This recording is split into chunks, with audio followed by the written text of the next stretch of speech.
Why does Slot not trust Elliott? I mean, that seems like a good jumping off point for tonight's conversation, because we did get news today that Liverpool are going to be open to offers for Harvey Elliott. I'll go through exactly where that story came from in a few moments, but I guess it's a jumping off point for the conversation, isn't it? If Liverpool are indeed open to offers, as per Melissa Reddy, who said a very good offer for Harvey Elliott would be accepted. Now, look, I've got to say, as you know, I'm a big Harvey Elliott fan.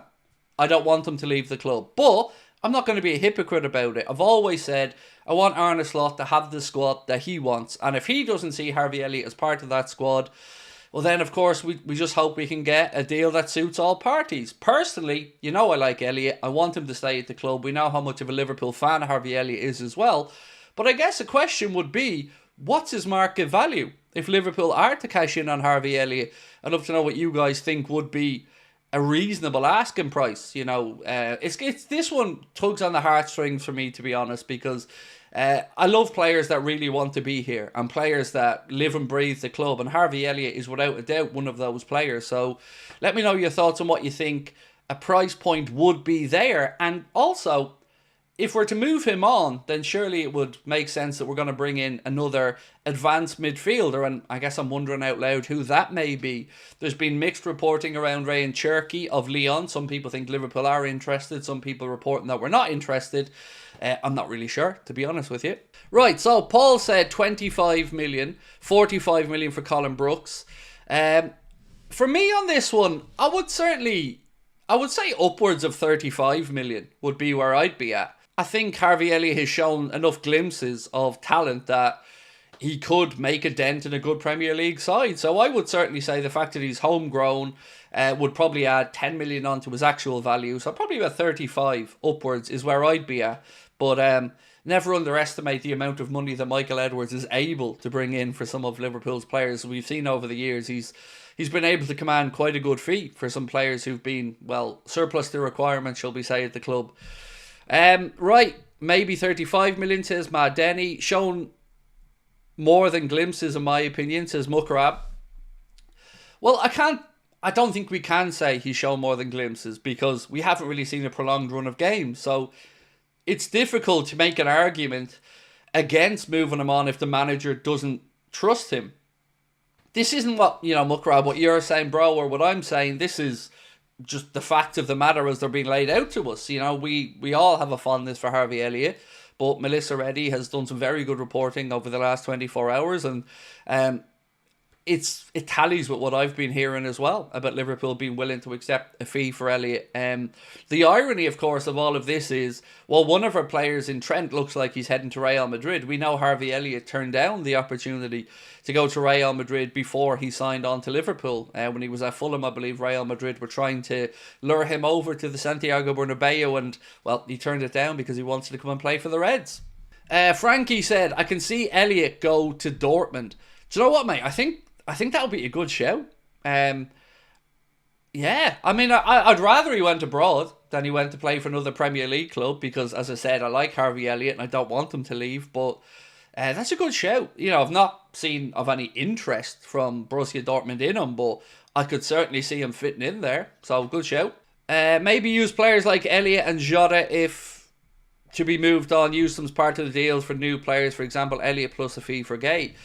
Maybe. This summer, it's going to be very interesting.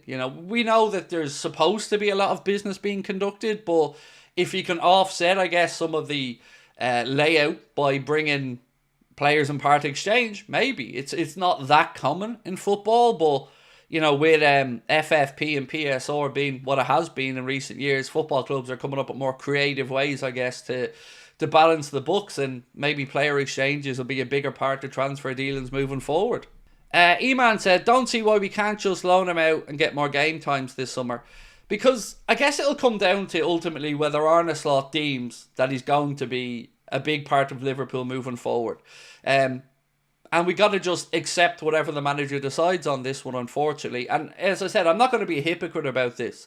I've been banging the drum for a long time to say, I just want the squad and the players that Arne Slot wants. We won't always agree with the selections, but I want to give the manager the autonomy to succeed or fail with a squad that he's happy with. So if he doesn't think that Elliott's going to basically pull up any trees at Liverpool, well then, the sensible thing is to just draw a line under it, move him on. Remember, you can always maybe put a buyback clause in there or a first refusal if the club do think that maybe with a few seasons away, Elliott could come back. But this summer is about being, how do I say this, ruthless and efficient in what we do. We can't dilly-dally. We've got to go out this summer and be proactive and get the deals done as quickly as possible and get things in place for the start of the next campaign. And, there's going to be some unsavoury bits of business that maybe we don't all as fans agree with, but ultimately, big picture stuff, let's wait and see what happens. Aside from Bajcetic, who else is a reasonable midfield idea, seeing as Zubimendi seems to have sailed ship? It depends if we need to move on Endo. So there's been lots of talk about Endo and a move over to Eintracht Frankfurt.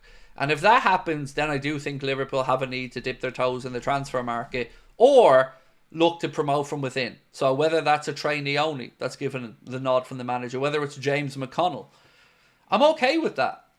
Excuse me. I'm okay with going into this season, as an example, with the three midfielders that we always speak about: Gravenberch, Szoboszlai, McAllister, Curtis Jones, Stefan Bajcetic. I do think we need a couple more. If Harvey Elliott moves on, well, you're going to have to bring in somebody of a creative force, I think, to fill the void left by Harvey Elliott. Who that is? Well, Stiller has been mentioned in the chat by somebody. I don't know. The Elliott one is an interesting one because I can see why maybe Arne Slot feels like he's not going to break through and get enough minutes, but also, we do need to reinvest money if he goes. We need to bring in another option because we can't just look to youth to resolve all of these issues.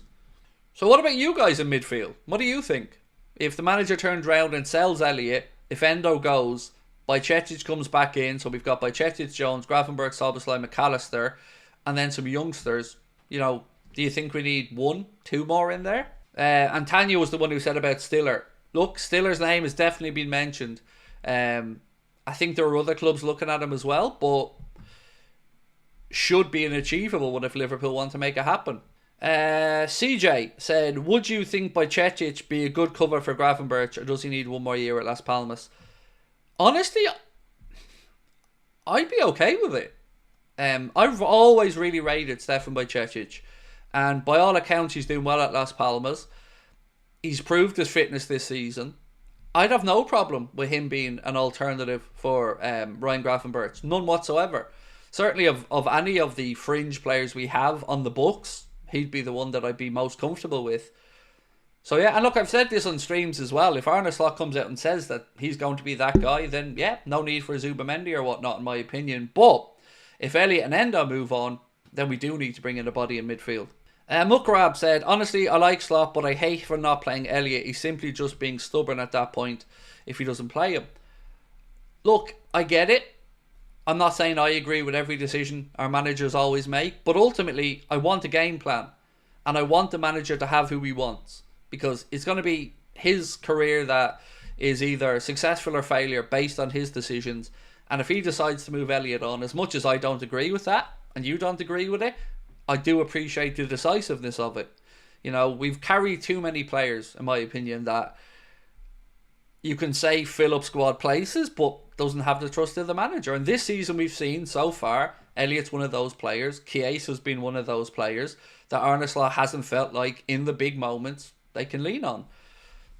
So yeah, I don't really have much more I can add to that other than to say I hope we put a buyback clause in it if he moves on, or at least a first refusal. Swap Elliott for Baleba at Brighton. I mean, swap him. They're going to ask, and I'm not making this up, mate, over 100 million for Baleba. 115 million was the number I'd seen mentioned. And look, Carlos Baleba is a really, really good footballer. But is he 100...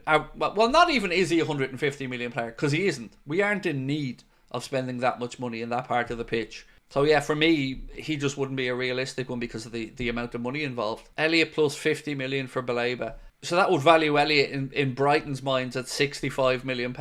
Look, I think Elliott would be brilliant at Brighton, actually. In all honesty, I really do think he'd do very well there. I wonder, would you see a world where maybe Arne Slot looks to move out Elliott and bring in like a Justin Kluivert? Somebody like that? Or would he look to a different mould of player altogether, maybe? You know, I do feel like every team needs a couple of those players that can fill in the void in between the lines in the attacking third and create stuff in condensed areas of the pitch when you're playing against a low block. And that's one of the attributes I think Elliott does have compared to some of our other midfielders. So for me, you do need somebody like that, your David Silva-esque style player.